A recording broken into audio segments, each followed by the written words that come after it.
வித்தியாசம் பாருங்கள். கூட்டு வட்டிக்கும் தனி வட்டிக்கும் இடையே உள்ள வித்தியாசம் வச்சு ஒரு சம் கேட்டிருக்காங்க. அதிலிருந்து ரேட் ஆஃப் இன்ட்ரெஸ்ட், அதாவது வட்டி வீதம் கண்டுபிடிக்கிற மாதிரி ஒரு கொஸ்டின் இருக்குது.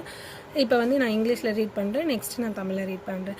Find the rate of interest if the difference between compound interest and simple interest on 8,000 compounded annually for 2 years is 20 rupees அப்படி சொல்லி கொடுத்துருக்காங்க. அதுலேருந்து ரேட் ஆஃப் இன்ட்ரெஸ்ட் கண்டுபிடிக்கணும். 2 ஆண்டுகளுக்கு 8,000 ரூபாய்க்கு 2 ஆண்டுகளுக்கு கிடைக்கும். கூட்டு வட்டிக்கும் தனி வட்டிக்கும் இடையே உள்ள வித்தியாசம் 20 எனில் வட்டி வீதம் காண்க அப்படின்னு சொல்லிட்டு ஒரு கொஸ்டின் இருக்குது. நம்மளுக்கு கூட்டு வட்டிக்கும் தனி வட்டிக்கும் இடையே சொல்லி வித்தியாசம்னு கேட்டு 2 ஆண்டுகளுக்கு அப்படின்னு சொல்லி கொடுத்துருந்தா, இந்த ஆண்டுகள் தான் ரொம்ப முக்கியம். 2 ஆண்டுகள்னு கொடுத்துருந்தா நம்ம ஒரு ஃபார்முலா நம்ம இதில் சப்ஸ்டியூட் பண்ணணும். அந்த ஃபார்முலா படி நம்ம போட்டோம்னா அது ஈஸியானது. நம்ம காம்பவுண்ட் இன்ட்ரெஸ்ட்டுக்கு தனியாக கண்டுபிடிக்கலாம். அதாவது நம்ம தனி வட்டிக்கும் கூட்டு வட்டிக்கும் ரெண்டுத்துக்கும் தனித்தனியாக கண்டுபிடிச்சி அதுக்கப்புறம் போடுறது ஒன்று இருக்குது.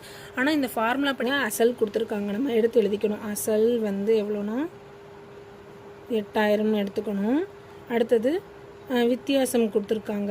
நம்மளுக்கு வித்தியாசம் எவ்வளோன்னு கொடுத்துருக்காங்க, 20 ரூபா அப்படின்னு சொல்லிட்டு கொடுத்துருக்காங்க.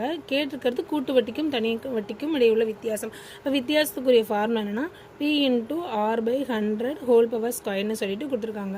இதுதான் ஃபார்முலா. இது 2 ஆண்டுகள்னு வந்தால் மட்டும்தான் இந்த ஃபார்முலாவை யூஸ் பண்ணணும். இப்போ நம்மளுக்கு அசல் கொடுத்துருக்காங்க. நம்மளுக்கு என்ன கேட்டிருக்காங்க, வட்டி வீதம் கேட்டிருக்காங்க இல்லையா. ஆர் நம்மளுக்கு தெரியாது. R/100² வித்தியாசம் தான் என்னது, நம்மளுக்கு 20 அப்படின்றனால நம்ம இங்கிட்டு போட்டுக்கணும். அப்புறம் என்ன பண்ணணும்னா இந்த இடத்துல 8,000 போட்டுக்கிட்டு R R × Rன்னு எழுதலாமா. இதை 100 × 100 அப்படின்னு எழுதலாம். இது 20 அப்படியே தான் இருக்கும். இந்த ஜீரோக்கு இந்த ஜீரோ, இந்த ஜீரோ இந்த ஜீரோ, இந்த ஜீரோக்கு இந்த ஜீரோ கேன்சல் ஆயிரும். 4 2 8, I 2 10 அப்படின்னு சொல்லி நம்ம இப்படி எழுதிக்கணும். 1 4 4, I 4 20ன்னு சொல்லிட்டு நம்ம கேன்சல் பண்ணிக்கலாம். பேலன்ஸ் என்னென்ன இருக்குன்னு பாருங்கள். 5 இங்கே இருக்குது. 6 × 6 / 5 அப்படின்றது இருக்குது. நம்மளுக்கு தேவையானது என்னது, ரேட் ஆஃப் இன்ட்ரெஸ்ட்டில் R தானே தேவை. அப்போ 5 × 5 = R × R.